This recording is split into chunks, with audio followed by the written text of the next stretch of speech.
So finally, here I am with a review of Xiaomi's Mi 10i.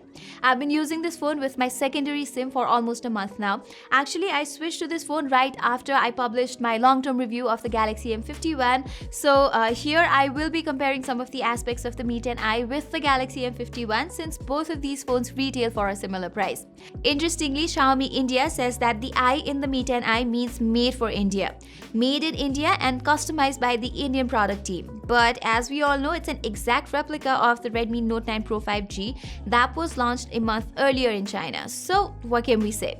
Rebranding aside, for a starting price of 21,000 in India, the Mi 10i brings some headlining features like a 108 megapixel camera, Snapdragon 750G 5G chipset, and a 120Hz refresh rate screen. Right off the bat, it's a good looking phone as well. There are 3 color options to choose from, and I got myself this specific sunrise variant which looks stunning. And during my long-term usage, I also got used to the phone's weight and I really like its overall heft and hands-on feel. In comparison, it feels much better than the company's cheaper offerings like the Redmi Note 9 Pro or the Poco X3. For added durability, the front and back of the phone are protected by Corning's Gorilla Glass 5 with plastic frames on the sides. But since the Mi 10i is a premium mid-range smartphone, I think Xiaomi could have included metal frames here maybe to make it even more premium looking. At the back, there's also this huge camera bump that protrudes quite a bit, and if you don't cover it up with a case, the lenses are quite prone to getting scratches. For this, the company does provide a matte silicone case inside the box. The side-mounted fingerprint sensor, which is the go-to security option on all LCD smartphones these days, works quite well and it's pretty accurate too. Actually, I found it to be slightly more accurate than the Galaxy M51, which also features a side-mounted fingerprint sensor. On the display front, you still don't get an AMOLED screen on the Mi 10i, which is a slight letdown considering its price, and even the upcoming Mi 11 Lite is expected to come with an IPS LCD panel. About the display itself, it can get bright enough for casual outdoor usage and has good colors and viewing angles. With its HDR10 Plus compliance and Wide 1L1 certification, it suffices for all kinds of activities from gaming to browsing to watching videos and stuff. However, bringing the Galaxy M51's Super AMOLED screen into the picture, well, the Mi 10i cannot match the vividness and contrast. But then again, the Mi 10i has a 120Hz refresh rate, which I guess balances things out. This 120Hz display is also adaptive, which means that it can automatically dial down its refresh rate to 30Hz for videos or go all out 120Hz in gaming or other apps if needed. In terms of the audio, the Mi 10i has dual speakers, so watching content on it has been a really good experience. These speakers are not necessarily the loudest, but they sound fuller and are not disappointing. By the way, there's also a tiny little notification LED on the speaker grill up front. And I think it's amazing that Xiaomi has included one on this phone considering how it is almost extinct these days. Moving on to the performance of the Mi 10i, you get the Snapdragon 750G, which is a relatively newer Qualcomm chipset with 5G capabilities. Comparing it with the Snapdragon 730G, which was one of the most popular SoCs in 2020, the 750G outshines it by a decent margin. In real life though, the performance difference is nominal. I did an app opening and multitasking test between the Galaxy M51 and the Mi 10i, and here are the results. You can see how both phones perform almost similarly. But gaming is where you will notice some differences. For instance, in PUBG Mobile at HD graphics and high frame rates, you will experience very minimum stutters on the Mi 10i, while the lags and stutters on the M51 are more prominent. On the other hand, playing optimized games like Call of Duty, both the phones will perform similarly. Also, there's no heating issue or such on the Mi 10i even after some heavy-duty tasks or gaming for an hour, so that's great. General usage is also a pleasant experience on the Mi 10i, and the 120Hz refresh rate it has complements the performance even further. Likewise, scrolling through social media or web pages and navigating the UI is fast without even a single hint of lag. Moving on, out of the box, the Mi 10i comes with MIUI 12 based on Android 10. Even though Android 11 has already debuted some 4 months ago, it is quite disappointing that the company is shipping this phone with Android 10 based MIUI. Anyway, unlike the previous MIUI versions, I found this version of MIUI to be a lot more optimized for one-handed usage.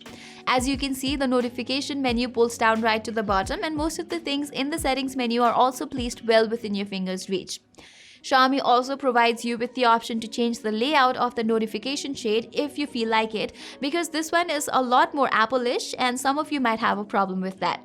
On a different note, like with Xiaomi's Redmi lineup of smartphones, the company has decided to push ads in certain areas on the Mi 10i too, like in the window that appears right after downloading an app. You can prevent this by going to the Don't Show Recommendations section in the settings. I particularly have concerns about the fact that while people like you and me are knowledgeable enough to dig inside the settings and remedy the situation, someone who's not very tech-friendly might suffer from a lot of unwanted ads. Even when you swipe left from the home screen, there's an entire section where you get game recommendations. I'm fine with ads on cheaper Xiaomi phones to keep the price of the devices as low as possible, but since this device is competing against the likes of Galaxy M51 and the OnePlus Nord, I think Xiaomi should be focusing more on the overall user experience, as they have paid a premium price for this phone as opposed to the Redmi Note 9 Pro or the Poco X3. Anyway, let's talk about the cameras now.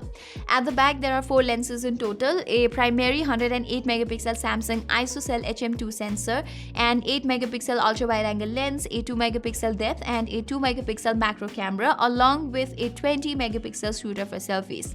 Comparing its picture quality against the mighty Galaxy M51, you will notice a slight red tint in Mi 10i's images, which is not an accurate representation of the colors. On the other hand, M51's colors not only look natural but more livelier as well. Like the 9-in-1 pixel binning implemented by Samsung on its flagship phones, the Mi 10i applies the same principle, thereby producing 12 megapixel shots. And that's the reason that its photos turn out slightly sharper than that of the Galaxy M51. Regardless, because the Mi 10i is a mid-range phone with an inferior image signal processor and software optimization compared to that of flagship phones, you simply cannot expect its image quality to be on par with the 108 megapixel camera phones like the S21 Ultra or the Mi 11. Moving on, the same red tint story continues for the ultra wide angle images too. So in both the cases, I prefer the Galaxy M51's color science. Also, M51 has a slightly wider field of view in ultra wide shots too. Even portraits from the Mi 10i have this prominent red tint that sometimes makes the subjects look ghastly. And for some reason, when you zoom in, the excessive details on the subject's face makes you look like a painting. Still, its portraits are not bad in all regards and sometimes does a better job than the M51. Likewise, nighttime images are not too different from both the phones.